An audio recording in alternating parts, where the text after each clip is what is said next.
Welcome to this week's edition of the Dixie Sun News at Noon. I'm Monique Chavez. And I'm Kiara Parham. Thanks for tuning in. This week we'll be streaming from our houses in part to slow the curve of the coronavirus. While all student housing operations will continue, a no guest rule has been implemented. However, the rule does not apply to family members and those assisting residents during move-outs. Students who choose to move out between March 12th and April 7th are eligible for a prorated reimbursement. Students can decide to have this on their student account or apply to a future semester's rent. Levels 1 and 2 of the Holland Centennial Commons will remain open to the DSU community. The library will be operating with the reduced hours of Monday through Friday, 8 a.m. to 5 p.m. Students, faculty, and staff must show their Dixie ID to enter. Brookstock will be open Monday through Saturday from 9 a.m. to 7 p.m. and Sunday from noon to 6 p.m. Career services, academic advisors, the tutoring center, and Booth Wellness Center are still available to students remotely. For further details on campus resource availability, visit wellness.dixie.edu/coronavirus-information. Dixie State University's commencement ceremony has been postponed until further notice. The Utah Health System of Higher Education is requiring all Utah public colleges and universities to postpone graduation ceremonies. While no date has been set yet, Dixie is actively working on something to honor graduates. Utah officially has 346 cases of coronavirus with only one fatality. Over 6,000 people have been tested with only 10% hospitalized. Southwest Utah has confirmed 5 cases of COVID-19. We will keep you updated on the latest numbers throughout the remainder of the semester. 33-year-old Cherise Lee Knight attempted to drunkenly climb a barbed wire fence and crawl through a luggage ramp to reach a plane. Knight was charged with assault on a peace officer, trespassing, and failing to disclose her identity, as well as disorderly conduct. Student journalists are not letting COVID-19 get in the way of reporting to the students. Cal Poly is helping other student journalists by sharing resources and updates about COVID-19, as well as what's to come of the universities. Other students, such as Romy Reyes of Midwestern, was visiting Buenos Aires in Argentina when it went on lockdown. He's been reporting from his quarantine hotel for roughly 3 weeks. Just test your courage, but also if you're in the mood for towing the line between the feeling of going insane and the insane bursts of creative energy, this is the place to do it.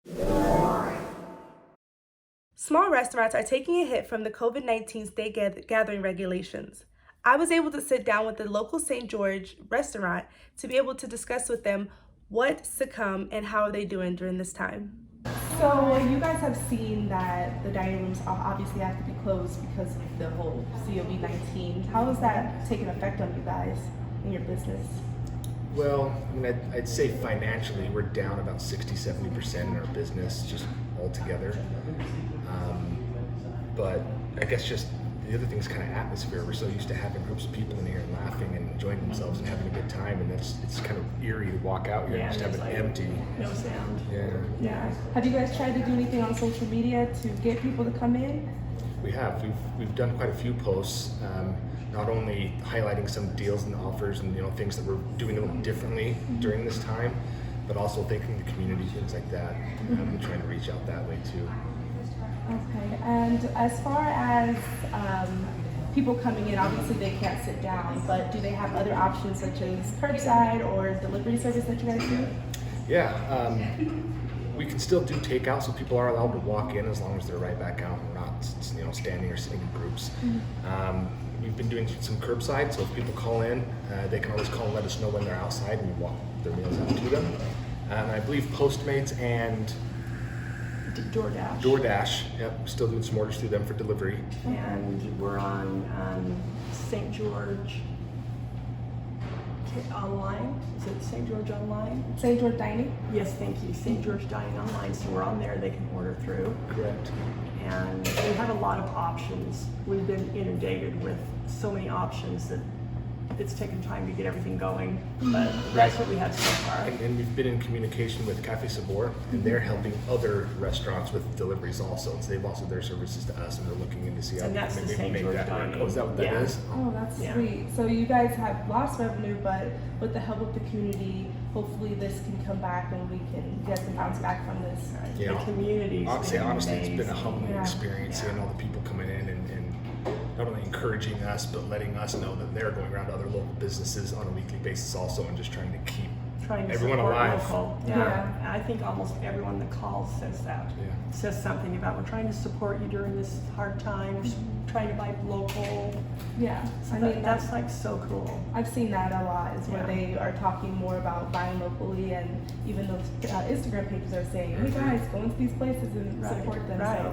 So I think it's important that we highlight that you guys actually are trying to bring the community together, as well as help yourselves with business. Yeah. Important. Well, we have some of our kids, this is their livelihood, this is what pays their bills, and so, we're trying to stay open so that they can work and pay their bills too. So it's everybody working together. So far, it's We're still here. been good. Yeah, That's good. Have you guys had to cut hours? A lot of hours.